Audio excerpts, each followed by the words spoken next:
तो इस गाड़ी के अंदर बहुत सारे ऐसे फीचर मिले जो मेरे को मारुति के तो टॉप मॉडल्स में भी नहीं है। बट इस चीज़ को मैं चैलेंज कर सकता हूँ कि अगर कोई इसके साथ मारुति की पेट्रोल दौड़ाना चाहे तो मैं उसे चैलेंज कर सकता हूँ कि वो इस गाड़ी के धुएं को भी नहीं छू सकता। पार्ट्स में मानता हूँ कि मारुति का अगर कोई पार्ट 1500 रुपये का है तो वही पार्ट इसका 2000-2200 रुपये का होगा। बट वहीं जो पार्ट की क्वालिटी होगी, मारुति का वो पार्ट 2000-4000 या 5000 किलोमीटर में अगर खराब हो रहा है तो वही पार्ट इसका 10,000 किलोमीटर तक चलेगा। वैगन के नाम का हुआ है कि ये वैगन है तो इस आदमी के पास पैसा भी होगा, ये पे करेगा, तो इसलिए वो जो सेकंड हैंड पार्ट्स हैं इसके महंगे सेल करते हैं। कि अगर आप ये सेकंड हैंड परचेज कर रहे हैं डीजल के अंदर तो या तो किसी ऑनर से डायरेक्ट परचेज करें, कभी भी किसी डीलर से ना परचेज करें। So hello everyone, welcome back to my channel. मेरा नाम है कुणाल भारद्वाज और आज हम बात करने वाले हैं वॉक्सवैगन पोलो के बारे में। तो ये गाड़ी लगभग 1 लाख के आसपास अभी तक चल चुकी है और 2012 मॉडल है और 9 साल के आसपास इस गाड़ी को हो चुके हैं।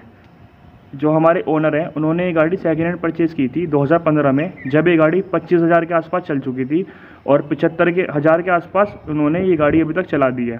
तो आज की वीडियो काफ़ी इन्फॉर्मेटिव होने वाली है क्योंकि ओनर को काफ़ी लंबा एक्सपीरियंस रहा है इस कार का। तो ओनर से उनका एक्सपीरियंस लेते हैं, क्या एक्सपीरियंस रहा है उनका अभी तक और क्या 2021 में वो ये गाड़ी हमें रिकमेंड करते हैं या नहीं। तो चलिए वीडियो स्टार्ट करते हैं। तो गाइस, ये हमारे कार के ओनर हैं, भाई का नाम है मिस्टर विरल चौहान। भाई कैसे हो आप? बढ़िया। तो भाई बताओ गाड़ी के बारे में थोड़ा बहुत, कब ली थी आपने? गाड़ी मैंने ये ली थी 2015 में। 2015 तो में। इससे पहले मेरे पास गाड़ी थी फीगो। हाँ। तो फीगो चलाने के बाद मैंने बहुत सारी गाड़ियों के ट्रायल लिए, पर मुझे जो पर्सनली पसंद आई गाड़ी चलाने में वो मुझे पोलो ही आई। ये डीजल वेरिएंट है पोलो का 20। तो इस गाड़ी के अंदर बहुत सारे ऐसे फीचर मिले जो मेरे को मारुति के तो टॉप मॉडल्स में भी नहीं है। जैसे इसका जो स्टीयरिंग है उसमें टिल्ट और टेलीस्कोपिक दोनों तरीके की एडजस्टमेंट है, सीट में हाइट एडजस्टमेंट है। दूसरा, अगर आप एक डीजल गाड़ी चलाते हैं तो आपको पिकअप एक बहुत ज़्यादा, मतलब बहुत लोगों को लगता है कि यार डीजल गाड़ी है तो इसका पिकअप तो होगा ही नहीं, पेट्रोल के से कंपेयर करने लगते हैं। बट इस चीज़ को मैं चैलेंज कर सकता हूँ कि अगर कोई इसके साथ मारुति की पेट्रोल दौड़ाना चाहे तो मैं उसे चैलेंज कर सकता हूँ कि वो इस गाड़ी के धुएं को भी नहीं छू सकता। ठीक है। तो आपने इसकी परफॉर्मेंस। आपने सेकेंड हैंड ली थी ना? मैंने ये सेकेंड हैंड गाड़ी ली थी और बहुत सारे लोग ये मानते हैं कि पोलो की जो है सर्विस कॉस्ट बहुत ज़्यादा है या फिर इसके पार्ट्स बहुत ज़्यादा महंगे हैं। तो वहीं अगर हम इसे मारुति के साथ, सबसे सस्ता जो मेंटेनेंस माना जाता है मारुति का माना जाता है, अगर हम इसे मारुति के साथ कंपेयर करें गाड़ी को, तो पार्ट्स में मानता हूँ कि मारुति का अगर कोई पार्ट 1500 रुपये का है तो वही पार्ट इसका 2000-2200 रुपये का होगा। बट वहीं जो पार्ट की क्वालिटी होगी, मारुति का वो पार्ट 2000-4000 या 5000 किलोमीटर में अगर ख़राब हो रहा है तो वही पार्ट इसका 10,000 किलोमीटर तक चलेगा। ठीक है। तो अगर हम लोग इस चीज़ को देखें कि यार लॉन्ग टर्म के हिसाब से तो इसकी सर्विस कॉस्ट महंगी नहीं है। दूसरा, लोगों को लगता है कि यार इसमें एक चीज़ जो बहुत सोचने वाली है कि इसकी जो सर्विस होती है, इसकी सर्विस होती है 4 लीटर उसमें ऑयल में, और इसमें जो ऑयल रिकमेंडेड है वो भी बहुत महंगा ऑयल है। तो वहीं इसकी जो परफॉर्मेंस है, अगर हम इसमें चाहें तो सर्विस कराने के लिए हम इसे सस्ते ऑयल से भी करा सकते हैं। और बस ये है कि मारुति की सर्विस 3.5 लीटर में होती है, इसकी 4 लीटर में होती है। सर्विस कॉस्ट के अंदर ये डिफरेंस है सिर्फ। और जो लोग पार्ट्स को लेके बहुत ज़्यादा परेशान रहते हैं कि यार पार्ट्स बहुत महंगे हैं, तो अगर आप इसके पुराने पार्ट लेंगे, जैसा आफ्टर मार्केट आप कहीं से शॉप से ख़रीदते हैं, तो पुराने पार्ट, क्योंकि वैगन के नाम का हुआ है कि ये वैगन है तो इस आदमी के पास पैसा भी होगा, ये पे करेगा, तो इसलिए वो जो सेकंड हैंड पार्ट्स हैं इसके महंगे सेल करते हैं। वहीं अगर आप इसका शोरूम से जाके पार्ट परचेज़ करते हैं, लगवाते हैं, तो वो पार्ट आपको सस्ता मिलेगा। तो मैं पर्सनली ये रिकमेंड करता हूँ कि अगर आपको सर्विस करानी है तो आप आफ्टर मार्केट करा सकते हैं, बट इसका अगर कोई पार्ट चेंज कराना है तो वो सर्विस सेंटर पे जाके ही कराएं। ये गाड़ी सेकेंड हैंड ली थी तो डीजल में ली थी, तो क्या एक्सपीरियंस रहा आपका उसके बाद, सेकेंड हैंड लेने के बाद? सेकेंड हैंड लेने के बाद मेरा एक्सपीरियंस ये रहा कि चलाने के कंफर्ट के हिसाब से तो आप इस गाड़ी को किसी के साथ कंपेयर करो ही मत। बट हाँ, अगर आप इसको देखते हैं कि सर्विस कॉस्ट के हिसाब से, तो मैं ये रिकमेंड करूँगा कि अगर आप ये सेकेंड हैंड परचेज़ कर रहे हैं डीजल के अंदर, तो या तो किसी ऑनर से डायरेक्ट परचेज़ करें, कभी भी किसी डीलर से ना परचेज़ करें। क्योंकि डीलर्स क्या करते हैं, बहुत सारी चीज़ें इसमें पार्ट्स चेंज करके या जुगाड़ करके लगा देते हैं, वो ये गाड़ी नहीं चल सकती। अगर आपने इसमें ओरिजिनल पार्ट नहीं डाला तो वो आपको ये बहुत ज़्यादा परेशान करेगा। तो पर्सनल यही मेरा रिकमेंडेशन है कि या तो आप नई लें, और अगर आप सेकंड हैंड पे जा रहे हैं तो सेकंड हैंड के अंदर आप किसी फर्स्ट ओनर से गाड़ी परचेज़ करें, डायरेक्ट ओनर से। गाड़ी में क्या क्या पसंद है? मतलब गाड़ी में सबसे ज़्यादा तो मुझे इसका कंफर्ट पसंद है। इसका जो सिटिंग पोस्चर है या सिटिंग स्पेस है, गाड़ी के अंदर स्पेस, वो एक सेडान गाड़ी के बराबर है। जबकि किसी भी हैचबैक के अंदर आपको इतना स्पेस नहीं मिलता।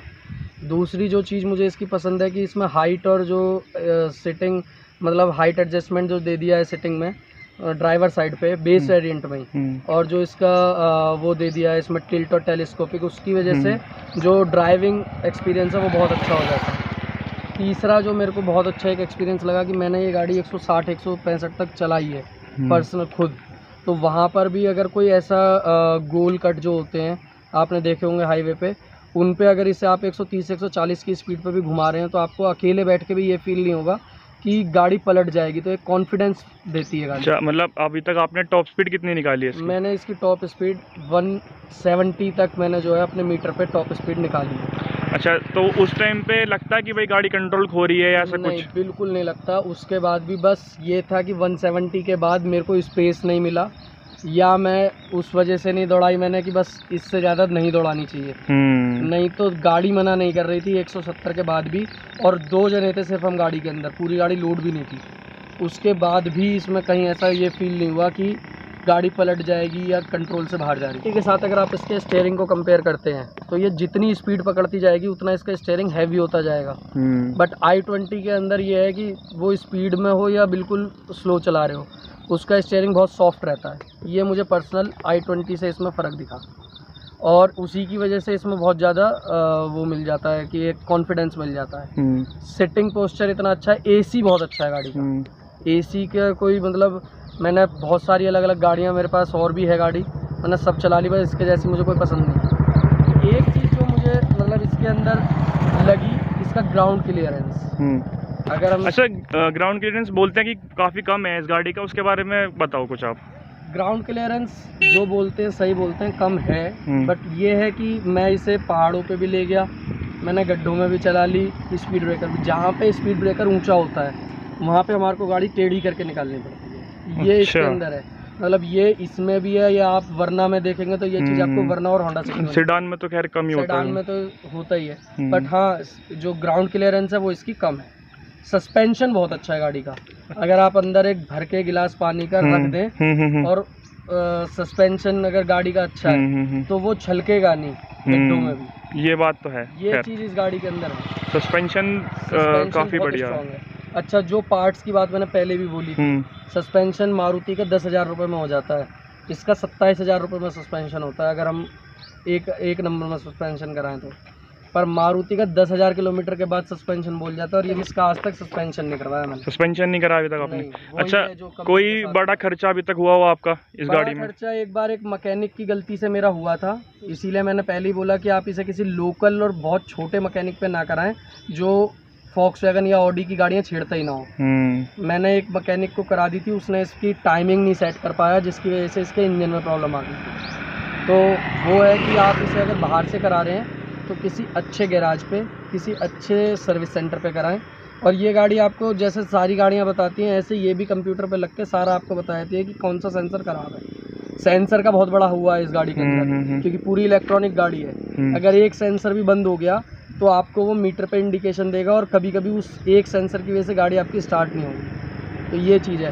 अच्छा, एक बार मेरी गाड़ी ये पीछे से लगी थी i10 से, मेरी खड़ी गाड़ी में मारती थी i10, तो i10 का आगे से पूरा जो बम्पर था, बोनट था, सब मुड़ गए थे, और मेरी गाड़ी का सिर्फ बम्पर चटका भी नहीं है, आप जाके देख सकते हैं। बिल्ड क्वालिटी तो खैर, क्वालिटी तो इसके बराबर टक्कर मुझे लगता ही नहीं, या तो इसके टक्कर की बिल्ड क्वालिटी देता है आपको टोयोटा।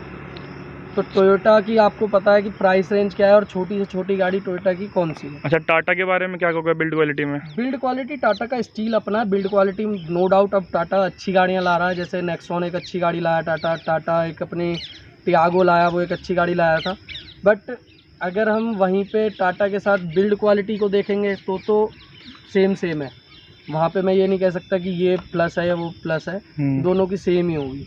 बट हाँ, जो इसका आगे का बोनट का साइज है वो टाटा से लंबा होने की वजह से अंदर जो सेफ्टी है वो ज़्यादा है। अच्छा, जैसे इसका कलर है, मैंने देखा है जैसे बहुत सी गाड़ियाँ पुरानी हो जाती हैं मारुति की तो पीला सा हो जाता है, लेकिन यार इतना टाइम होने के बाद भी गाड़ी का एकदम कलर वाइट है। 10 साल की फॉक्सवैगन 10 साल की पहले खुद वारंटी देता था, अभी तो आई डोंट नो कि वो दे रहा या नहीं दे रहा, पर 10 साल की कलर वारंटी खुद देता था फॉक्सवैगन की। अगर आपकी गाड़ी का कलर पीला पड़ गया तो वो आपको फ्री ऑफ कॉस्ट कलर करके देगा।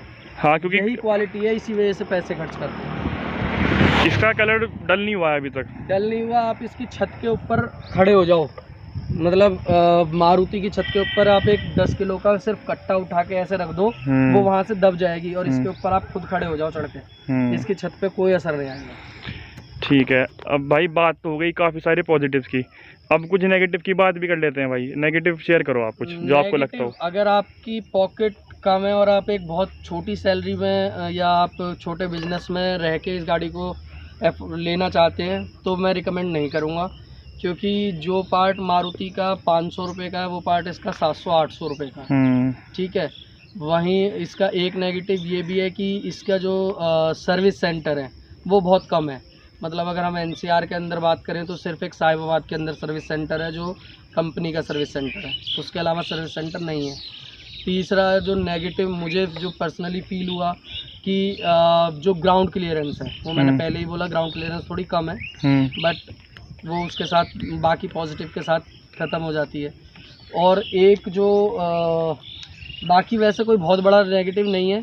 एक इसमें जैसे अगर बाहर से हमने सर्विस कराई है और अगर सर्विस की रीसेट नहीं करी गई तो ये सर्विस का इंडिकेशन देती रहेगी जब तक आप सर्विस की मीटर पे रीसेट नहीं करेंगे। अच्छा, मतलब मीटर रीसेट कुछ करवाना होता है इसमें? हाँ, वो हर सर्विस के बाद नेक्स्ट सर्विस की ड्यू डेट इसमें फीड करी जाती है। डेट मतलब किलोमीटर, अगर उस किलोमीटर से पहले गाड़ी में कोई प्रॉब्लम आती है तो वो इंडिकेशन आता है, बट वो हर सर्विस पे कराना पड़ता है। अगर वो आप नहीं करा रहे हैं तो वो आपको हर बार। तो एक नेगेटिव इसमें ये है कि मारुति की जो बैटरी है गाड़ी की वो बहुत छोटी है और इसकी बैटरी और आपकी स्कोडा की जो सुपर्ब आती है उनकी बैटरी बराबर है। तो मतलब आप इस गाड़ी को रखिए या सुपर्ब को रखिए, खर्चा बराबर है पार्ट्स का।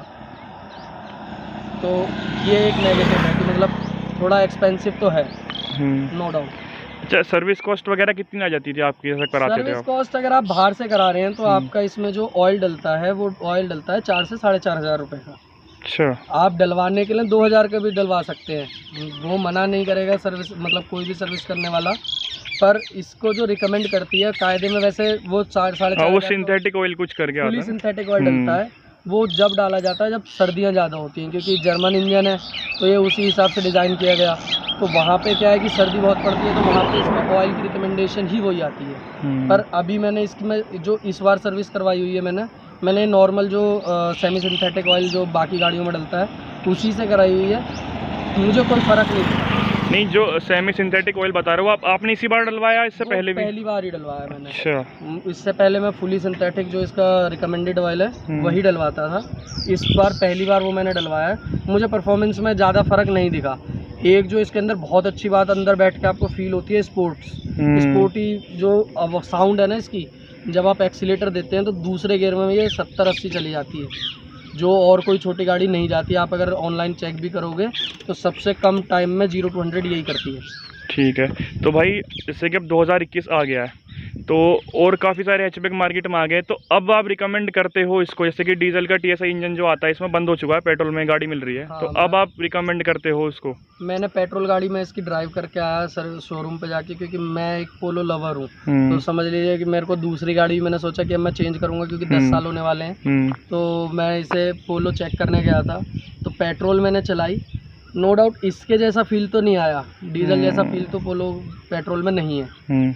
बट हाँ ये है कि अगर आपको सेफ्टी, लग्जरी और सारी चीज़ें देखनी है तो मैं रिकमेंड करूँगा। बट हाँ, इसमें आप 2021 के हिसाब से i20 भी एक अच्छा ऑप्शन है अगर आपको फीचर लोडेड गाड़ी चाहिए ज़्यादा, क्योंकि पोलो अभी तक भी जैसी पहले थी वैसी ही डिजाइन इसका वही आता है, नहीं चेंज करा कंपनी ने। कम से कम फेस लिफ्ट तो देना चाहिए यार इसका। फेस लिफ्ट मतलब कुछ भी चेंज नहीं करा कंपनी ने, क्योंकि ये सेल अच्छी थी इस गाड़ी की तो जैसी बिक्री थी वैसी आज तक है।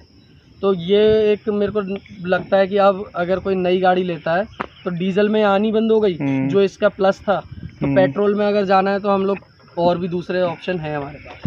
अच्छा, जैसे ये गाड़ी आप चला रहे हो 10 साल बता रहे हो ख़त्म हो जाएगी, तो उसके बाद आप कौन सी गाड़ी लेना चाहोगे फ्यूचर में? उसके बाद या तो मैं कोई SUV लूँगा, जहाँ मतलब कॉम्पैक्ट SUV, जैसे हमारी इसकी महिंद्रा की आती है XUV 300, या फिर एक किया की आई है सोनेट। या और अगर ये दोनों मैंने SUV में नहीं गया तो मैं फुली SUV थार अच्छा। मुझे बहुत पसंद है गाड़ी। तो आप बस एक आपकी चॉइस काफ़ी डिफरेंट है हाँ, कार के मतलब ये मामले है में। कि फैमिली कार वो नहीं मान सकते, बट इस बार जो थार का नया वेरिएंट है वो भी मैं देख के आया। बट वो हम एज अ फैमिली में भी यूज़ कर सकते हैं, ऐसा नहीं है, क्योंकि मेरी हाँ। फैमिली मेरे पास ये गाड़ी है ही, 10 साल पूरे हो जाएंगे फिर भी ऐसा तो नहीं है कि चलनी बंद हो जाएगी।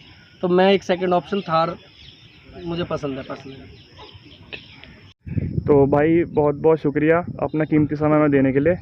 और गाइज़ ये था आज का हमारा ओनरशिप रिव्यू। अगर आपको वीडियो पसंद आई हो तो उसे लाइक करना, कमेंट करना, शेयर करना और भाई चैनल सब्सक्राइब कर देना। और अगर आपका कोई भी क्वेश्चन है तो भाई कमेंट करके बताना, मैं तुरंत रिप्लाई करूँगा। And thanks for watching.